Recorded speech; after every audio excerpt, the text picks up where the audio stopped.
नमस्कार दोस्तों, आज मैं आपको एनसीईआरटी क्लास 9th के 4th एक्सरसाइज बताने जा रहा हूँ। दोस्तों, ये जो चैप्टर 4 है, ये आपका है linear equations of two variables.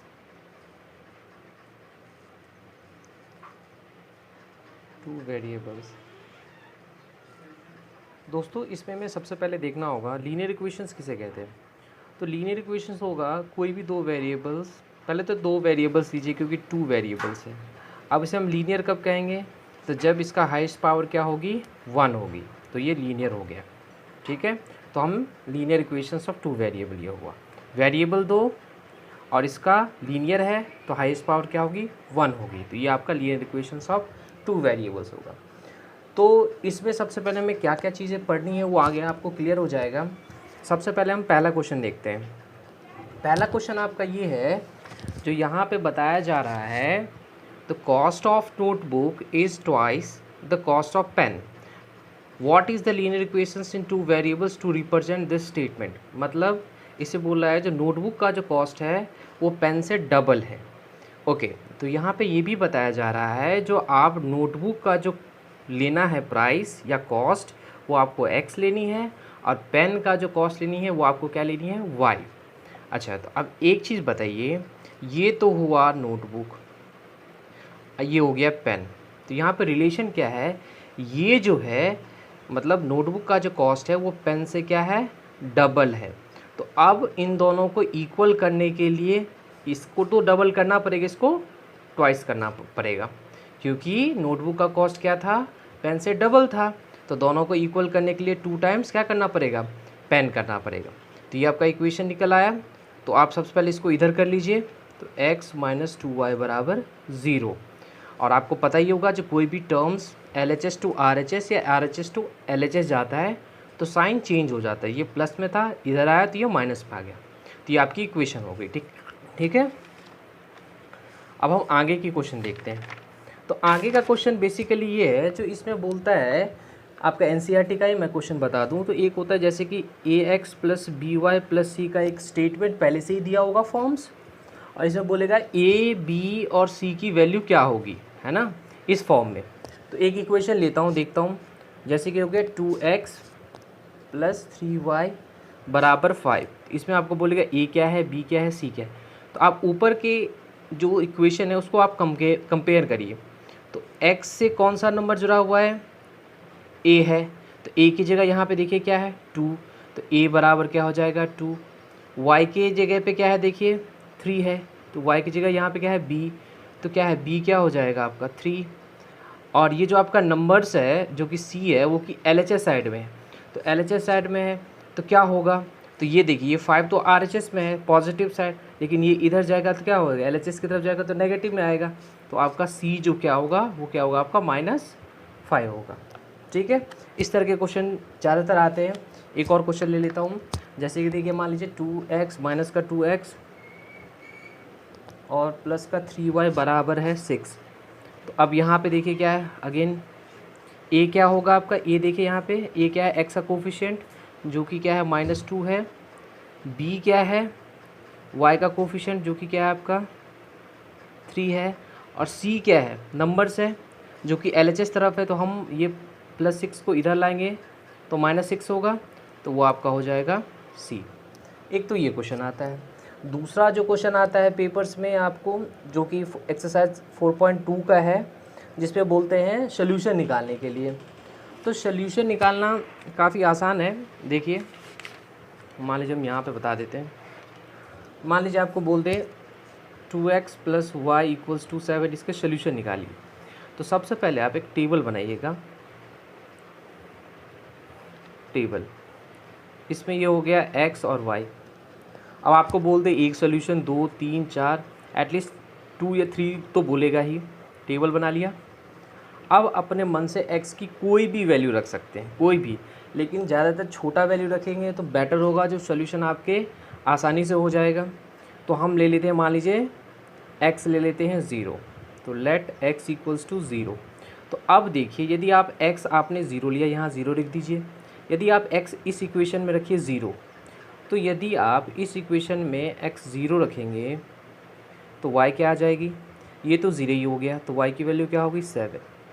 ये तो आपका एक सोल्यूशन हुआ, फर्स्ट सोल्यूशन, यहाँ लिख लीजिए। अब देखिए सेकंड सोल्यूशन निकालता हूँ। सेकंड, अब यहाँ पे x आपने 0 लिया, x की जगह 1 ले लीजिए, कुछ भी ले सकते हैं, कोई भी वैल्यू ले सकते हैं।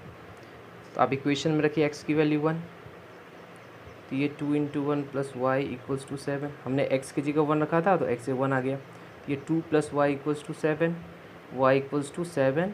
ये 2 RHS जाएगा तो साइन चेंज हो जाएगा, माइनस का होगा। तो ये हो गया, आपने जब x 1 रखा तो y की वैल्यू कितनी आ गई 5।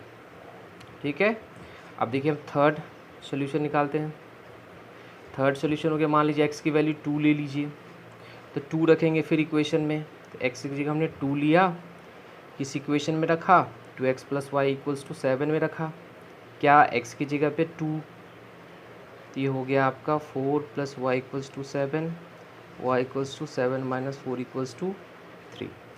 तो इस तरह से आपको सोल्यूशन ज़्यादातर बोलेगा निकालने को, 2 निकालिए, 3 निकालिए, 4 निकालिए। ठीक है, एक क्वेश्चन ये भी आता है जो आपको बोलेगा जो सोल्यूशन चेक करने को। तो सोल्यूशन चेक कैसे करते हैं, तो देखिए चेक करना है, मान लीजिए आपका x - 2y = 4 दिया है, और इसके क्या सोल्यूशन ये हो सकते हैं, ये सोल्यूशन हो सकते हैं, या ये सोल्यूशन हो सकते हैं, या ये सोल्यूशन हो सकते हैं, या आपका ये सोल्यूशन हो सकता है। तो आपको चेक करना है जी इसके कौन से सोल्यूशन होंगे। तो अब जाहिर सी बात है, यहाँ पे आप ये जो आपके सोल्यूशन दिए हुए वो आप इसमें रखिए, जिस पे आपके RHS जो कि 4 है 4 आ जाए तो उसका सोल्यूशन होगा। लेकिन ये सारे LHS पे रखने हैं, तो आप रख करके देखते हैं। यहाँ पे देखिए x क्या है, पहले हम रखते हैं 0 2, इसमें आपका x 0 है, y 2 है, तो इसमें रख करके देखिए, जिस पे 4 आ जाए सोल्यूशन वही होगा। x की जगह पे 0, y की जगह पे 2, सॉल्व करेंगे तो -4 आएगा। क्या 4 आया? नहीं, तो ये सोल्यूशन नहीं होगा। ठीक है, दूसरा देखते हैं, 2 और 0 रख करके देखिए इक्वेशन में, तो x - 2y, तो x की जगह पे 2, y की जगह पे 0, तो ये तो 0 हो गया, ये 2 आया। क्या 4 आया? नहीं आया, तो ये भी सोल्यूशन नहीं होगा। सिमिलरली ये देख करके देख लीजिए, 4 0 रख करके देख लीजिए इक्वेशन में, x - 2y = 4, तो 4 - 2 × y की जगह पे 0 है, 0, तो क्या आया आपका 4 आया। तो क्या ये है? ये है, क्योंकि 4 आ गया तो कि 4 है। अच्छा, अब एक और देख लीजिए, ये होगा कि नहीं होगा, √2 और 4√2 होगा कि नहीं होगा इक्वेशन में, x - 2y = 4, तो x की जगह पे आपका √2 है और y की जगह पे आपका 4√2 है। तो जाहिर सी बात है ये तो आपको सॉल्व करने पे √2 में होगा, तो ये तो होगा आपका नहीं, 4 तो आया नहीं, तो ये भी सोल्यूशन नहीं होगा। तो कौन सा एक सोल्यूशन हुआ, 4 और 2। तो एक सोल्यूशन आपको चेक करने को पूछता है। ठीक है, अच्छा, अब एक क्वेश्चन ये भी आता है जो मान लीजिए कोई आपका इस तरह से क्वेश्चन मैं आपको दिखा दूँ, टाइम सेविंग के लिए क्वेश्चन मैंने लिख लिया है। मान लीजिए if the point this lies on the graph of the equations, ये मतलब इस इक्वेशन पे ये पॉइंट लाई कर रहा है, तो आपको बताना है ए की वैल्यू क्या होगी, ए की। तो कुछ भी नहीं करना, जो आपका एक कोऑर्डिनेट दिया हुआ है इसमें एक्स और वाई की जो वैल्यू है वो इसमें रख देनी है। तो 3 4 है, और एक्स क्या है आपका 3 है, वाई क्या है आपका 4 है, इसमें रख दीजिए, तो आपकी ए की वैल्यू आसानी से आ जाएगी। तो 3 वाई की वैल्यू 4, सॉरी यहाँ पे =2 है, यहाँ पे =2 है, तो 4 आपका =, ए और एक्स कितना है 3 + 7, ये आपका हो गया 12 = 3a + 7। तो 12 इसको आप इधर लाएंगे तो साइन चेंज हो जाएगा, 5 = 3a, 5/3 = a। तो a की वैल्यू क्या होगी आपकी 5/3। एक और क्वेश्चन है इसी से रिलेटेड, अब आपको k की वैल्यू निकालनी है, इसमें x और y दिया हुआ है, और ये जो है इस इक्वेशन का सोल्यूशन है। तो कुछ भी नहीं करना, x और y की जगह जो वैल्यू है वो इसमें रख देनी, इक्वेशन में किया जाएगी। देखिए 2x + 3y = k, x की जगह पे आपका क्या है 2 है, 2 रख दीजिए, y की जगह पे क्या है आपका 1 है, 1 रख दीजिए, ये आपका 4 + 3 हो गया आपका k, ये आपका होगा सर एक तो इस तरह से क्वेश्चन आते हैं, एक आपका आएगा जैसे कि अब आपका आएगा क्वेश्चन जैसे कि आपको आता है सोल्यूशन निकालना, तो आपको बता ही दिया है। अब एक ये क्वेश्चन इम्पॉर्टेंट है, जैसे कि आपको बोल दे इन ए कंट्री का दिया हुआ है यूएसए और कनाडा का, जो वहाँ का टेम्परेचर फ़ारेनहाइट सेल्सियस का एक रिलेशन भी दिया हुआ है। इसमें आपको सिंपल ये बता रहा है, जो इस पहला क्वेश्चन ये बता रहा है जो इस इक्वेशन का आप सोल्यूशन निकालिए, मतलब ग्राफ पे कैसे आप प्लॉट करेंगे सोल्यूशन निकाल के, और आपको जो एक्स एक्सिस लेनी है वो सेल्सियस का लेना है और वाई एक्सिस जो लेना है वो आपका क्या लेना है फ़ारेनहाइट का लेना है। तो चलिए हम ये आपको करके दिखा देते हैं। एक्स एक्सिस आपका लेना है सेल्सियस का, यहाँ पे करके दिखा देते हैं। तो ये आपका हो गया एक्स एक्सिस हो गया, आपको बोला है सेल्सियस लेने, तो अब यहाँ पे सी ले लिया सी डैश, और वाई एक्सिस बोला फ़ारेनहाइट लेने एफ और एफ डैश, ठीक है। और रिलेशन क्या था, रिलेशन था आपका F equals to 9/5 32 C plus 32। अब आपको इस पर अपने आप से कोई ना कोई छोटी छोटी वैल्यू लीजिए, मान लीजिए हमने ले ली, कोई भी लेनी है, ये हो गया आपका सी, ये हो गया आपका एफ। मान लिया हमने सेल्सियस ले लिया, ज़्यादातर आप कोशिश करिएगा जो 5 का मल्टीपल लेंगे तो ज़्यादा बेटर होगा, क्योंकि कट जाएगा, डेसिमल वाली वैल्यू नहीं होगी, सारे नेचुरल पे होंगे। मान लीजिए हमने 5 का मल्टीपल 10 ले लिया, 5 ले लेते हैं सी। यदि आप 5 ले लीजिएगा तो सोल्यूशन फर्स्ट जो होगा आपका 9/5 फ़ारेनहाइट एफ इक्वल्स टू 9/5। यदि आपने सेल्सियस यहाँ पे आपने 5 ले ली तो 5 + 32, तो ये हो गया आपका 5 कट गया, 9 + 32, ये हो गया आपका 41, तो 41 हो गया। ओके, अब आपका सोल्यूशन सेकंड देखिए क्या है। सेकंड आपने क्या लिया, सी इक्वल्स टू 5 लिया। अब इसमें आप सी इक्वल्स टू 10 ले लीजिए, मतलब 5 का मल्टीपल लेंगे तो ज़्यादा आसानी से कट जाएगा, इसलिए मैं ले रहा हूँ। तो f इक्वल्स टू 9/5। अब आपने क्या लिया है, सी क्या लिया है 10 लिया है, तो 10 ले लीजिए प्लस 32, तो ये हो जाएगा 5 × 2 = 10, 18 + 32, तो ये हो जाएगा आपका 50। क्या हो गया आपका 50 हो गया, सॉरी दिख नहीं रहा। अब आपका सोल्यूशन थर्ड में क्या है, हमने फिर क्या ले लिया, सी ले लिया, कितना 15 ले ली, तो 15 ले ली, तो f इक्वल्स टू फिर क्या होगा, अदर सोल्यूशन निकाल रहे हैं 15 + 32, 5 × 3 = 27 + 32 हो जाएगा 59। जब आपने सी 15 लिया तो ये आपका 15। इसी तरह से मैं, हालांकि प्लॉट करने के लिए एटलीस्ट 2 सोल्यूशन काफ़ी है, 3 निकाल लीजिए कोई दिक्कत नहीं। अब इसका प्लॉटिंग कर रहे हैं, देखिए तो यहाँ पे आप चाहे तो आप 10-10 का भी गैप ले सकते हैं, 10-10 का ले लीजिए, 10 20 30, ये हो गया 40, यहाँ -10 -20 -30 -40, यहाँ पे 10 20 30 50 तक लेना पड़ेगा, 50 हो सकता है 60 भी लेना पड़े, -20 ओके।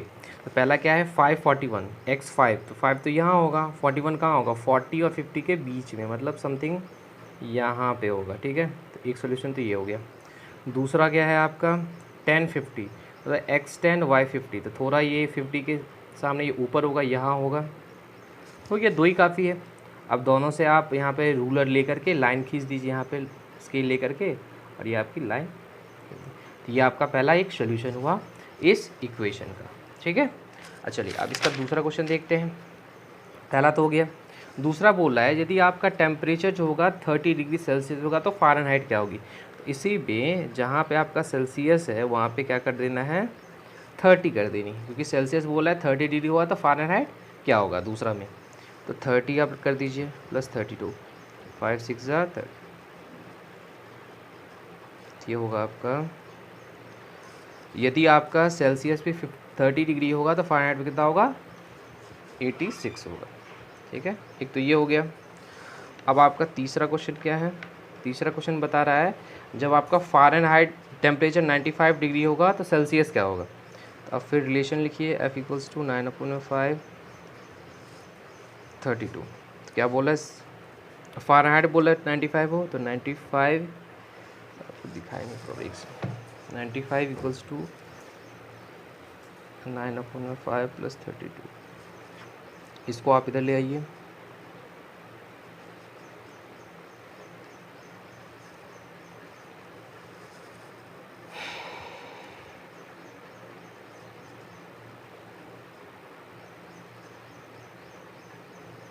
ये क्रॉस कर लीजिएगा तो सेल्सियस में आपका कितना होगा 35। अब फोर्थ क्वेश्चन बता रहा है जो किसी भी सर्टेन न्यूमेरिक कोई ऐसा वैल्यू है जिस पे सेल्सियस और फ़ारेनहाइट दोनों बराबर हो, यदि बराबर होगा तो वो वैल्यू क्या होगी न्यूमेरिक वैल्यू, वो आपको बताना है। ये फोर्थ क्वेश्चन, तो इसका हम यहाँ पे यहाँ कर देता हूँ। यहाँ ये देखिए इसमें क्या है, तो रिलेशन क्या है, f इक्वल्स टू 9/5c + 30। एक बार और क्वेश्चन को रिपीट कर देता हूँ। इस क्वेश्चन में ये बता रहा है जो कौन सा ऐसा न्यूमेरिक वैल्यू है जिस पे सेल्सियस और फ़ारेनहाइट दोनों सेम होगा, तो वही आपको न्यूमेरिक वैल्यू बताना है। तो यहाँ पे क्या बता रहा है, फ़ारेनहाइट और सेल्सियस सेम ही है लेना है, तो हमें एक वैल्यू लेनी है let f equals to c equals to x, मतलब दोनों बराबर है तो हमें वो ले लेनी है। ठीक है, अब देखिए, अब उसके बाद हमें रिलेशन बनानी है x इक्वल्स टू 9/5 x + 32। तो ये हो गया x - 9x/5 equals to 32। LCM ले लीजिए, ये हो गया 5x - 9x equals to 32 -4x equals to -4x/5 equals to 32। 4 से इसे काट दीजिए तो x इक्वल्स टू क्या हो जाएगी आपकी -40 हो जाएगी। मतलब -40 एक ऐसा न्यूमेरिक वैल्यू है जिसपे सेल्सियस और फ़ारेनहाइट दोनों सेम होते हैं। ठीक है दोस्तों, तो ये बहुत ही इंपॉर्टेंट क्वेश्चन है, इस क्वेश्चन को आप मिस मत करिएगा एक भी क्वेश्चन को। Thank you so much.